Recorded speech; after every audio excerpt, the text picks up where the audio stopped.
G'day everyone and welcome back to Tom's Brook Farm. Today I got a small little job to do to the to Grover there, and then if you see down here we've got some tanks to move, so we're going to be tank movers again.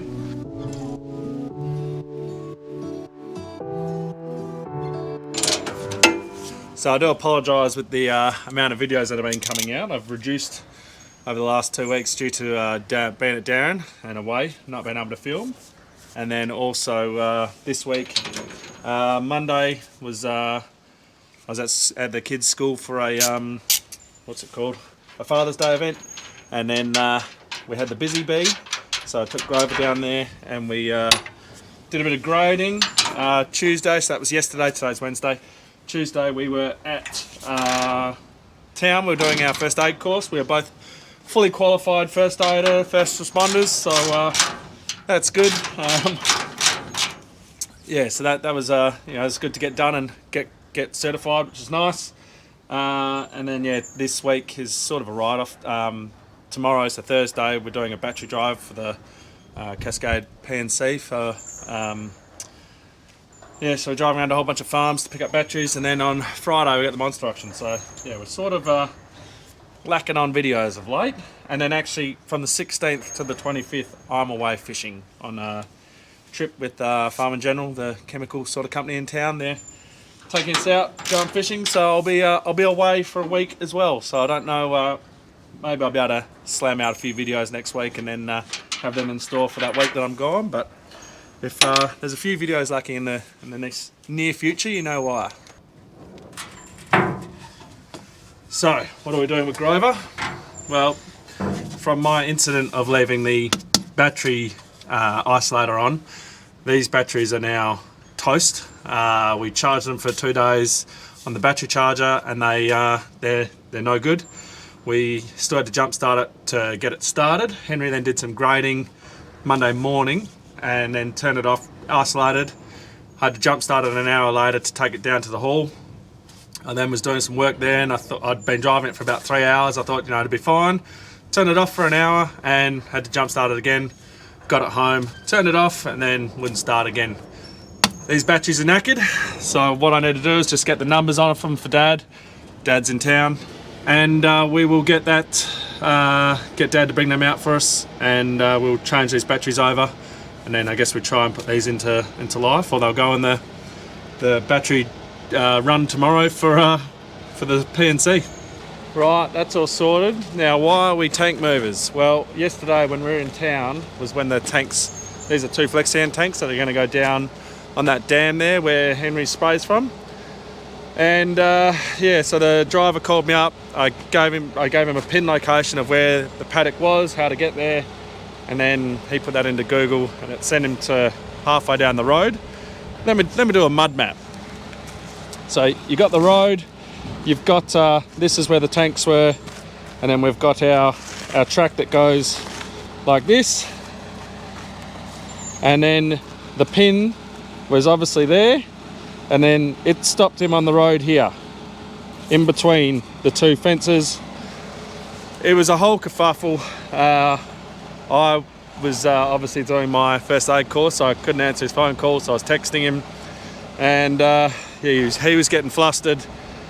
In the end, I just said, go to Tom's Brook, deliver it just to the sheds there, and we'll deal with it. So yeah, and even though the mud map was there, the picture. So we're going to now grab the Shepherd, which you can probably hear. Henry's getting that. It's got a flat battery. Everything on this farm has got a flat battery. So he's having issues over there. But we're going to do just what we did before and just put that on the back of the Shepherd, take one at a time down, place it down, come back, grab the other one, and bing bang boom, we're done.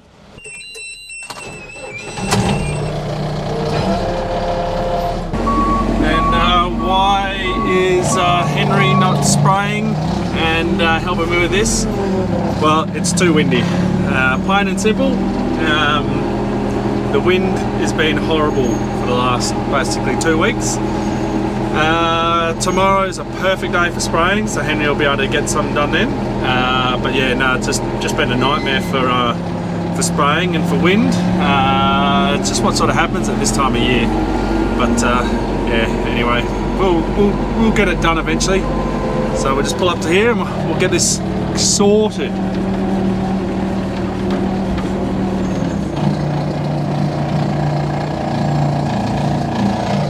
We've got our glyphosate and our paraquat being delivered for next year. Thankfully this cage here is light and we can just turn it, because otherwise we'd have to move everything and to be able to get to it. We do need to pack it away. We'll probably do that once we're finished doing all this, I reckon.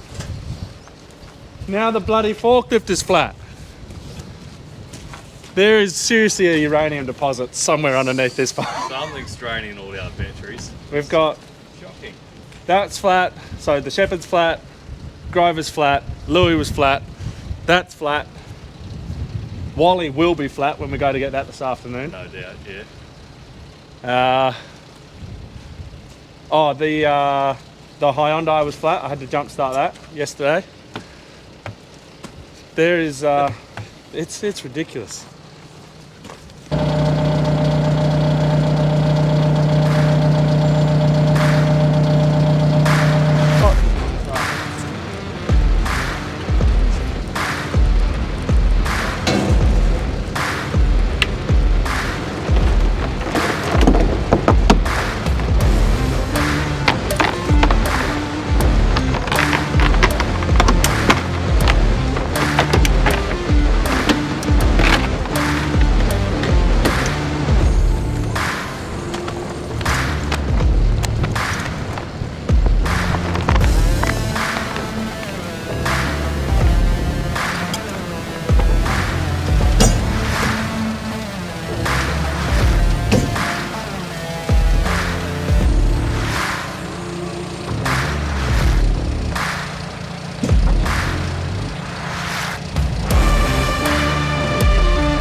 That's looking good. Do you want to just maybe reverse squarish?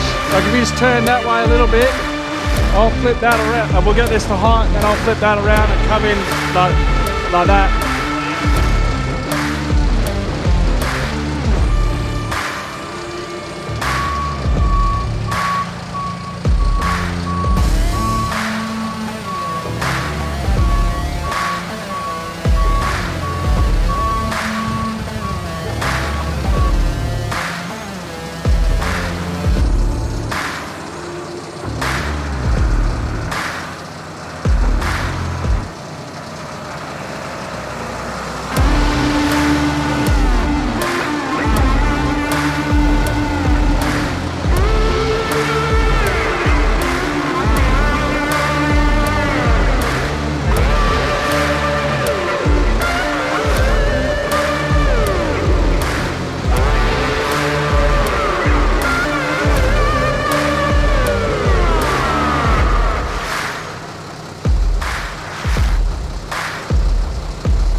Rightio, we are strapped on and ready to roll. Of course we need our sparkly water for the drive. That's all secured. So we're going to head on down to the paddock now and have no issues.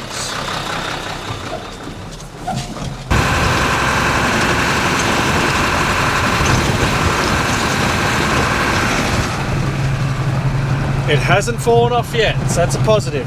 We're about halfway down the road. It's a bit rough, a bit windy, but she's alright.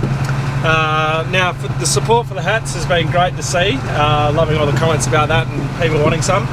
We're going to have to sort out a competition soon or something like that for being able to get a hat. But yeah, a lot of people have been saying they'd love to buy one. I haven't obviously got a shop or anything set up online or anything to do that. But if there's enough support, then yeah, we might even look into doing something like that.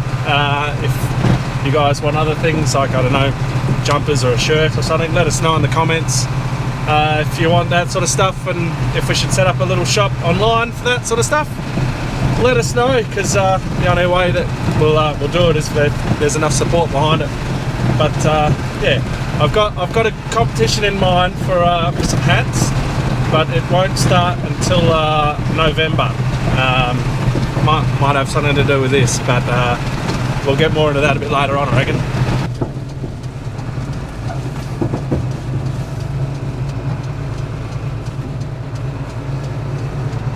We've made it to the paddock, but we haven't made it to where they're going yet. But it'll make it. It'll make it. So the barley's looking good. Canola's also looking pretty good for the year we've had. You can see we're at flower drop now. We've had a few quite warm days, and the wind also doesn't help, so it really knocks the flowers down. So the things now that we need to look out for out there is diamondback moth and budworm, like I was saying last time. They'll come in and just get into the buds and wipe them out. So that's what we're going to look out for there. And then obviously out here, Henry's going to spray that with some fungicide once he's obviously finished the wheat, which obviously has to wait when this wind finally calms down.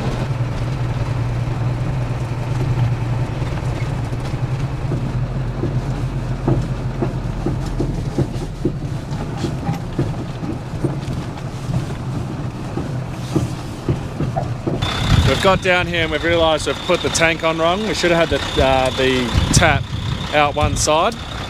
So what it means is that we're going to just take it off, move the truck out, drop the tank back down on the ground, switch the telehandler to the front, and then we can just drive straight in. Otherwise we're coming across angle on our pad, which we don't want to do. So lessons learned. We forgot about that one, but that's no worries. So we'll get this unstrapped, unhooked, and rolling. We're all strapped up there, ready to roll. We are going to give it just one go of seeing if we can just pull the rope around and twist the whole thing and do it that way. But yeah, we'll just see what happens.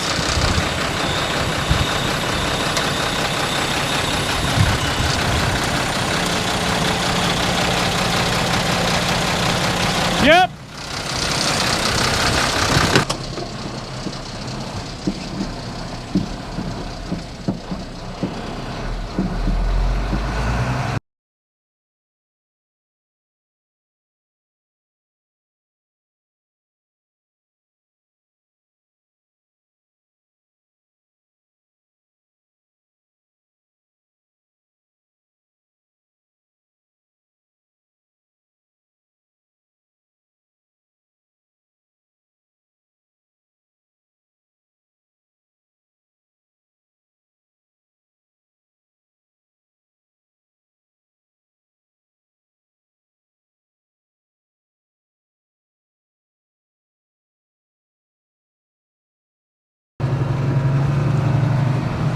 Rightio, one more to go. Now you would have obviously seen I tried to pull it with the rope, but it was just putting too much tension on that tap, and it would have been a hell of a lot of pulling for me. So we decided to just drop the tank and pick it up from the other side, and then of course, because of the way the chains were, I had to rearrange the chains. Otherwise, when Henry was to lift it up, it would have then spun the tank back to the way it originally was. So yeah, when we get up to this tank up here, back up at the shed there, we'll do that one correctly and put that one on so that Henry can just pull it straight off and go straight onto the pad there. Okay, we're on to our next one. We just had a bit of smoko then, and whilst we did that, we just quickly went over the breakdowns from last year. Just got out my book and went over that, just so that we could just refresh our memories and just make sure that we have things on hand that need to be on hand if you know, we'd forgotten from last year, like belts. There was some auger belts that we need to get, make sure we got the right size, and all in all pretty good. We've got to replace the top auger on the Grain King. We already knew that, and we've got to do the wheel bearing on the what's the other one, the Wildcat. So all that's got to be done too.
There you go, we've got them in. So that's the old ones and new ones. So Henry's just finishing up putting the sight gauge in. So that's just the rough sight gauge that lets us know how much is in there.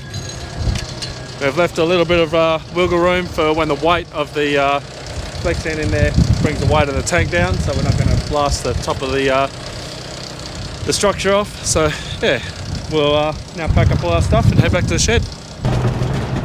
Well, I'm glad we got that all sorted. It was a quickish sort of job to get done. Yeah, obviously still horribly windy, so Henry's not going to be spraying this afternoon. We'll have to find hopefully a shed job to do, so we're outside of this weather, but that's all right. But no, I'm glad that we got them all sorted and that pad's now complete. It would be nice to have some Flexi End come so we can get it into those tanks so that they don't move or blow away, but I don't think they will. They should be right there behind the dam bank there, so they should be pretty safe. So yeah, I reckon I'll leave the video there, everyone. Thank you for watching. Don't forget to like, subscribe and share, and don't forget to go and check out the Glass Cage podcast, and as always, I'll catch you in the next one.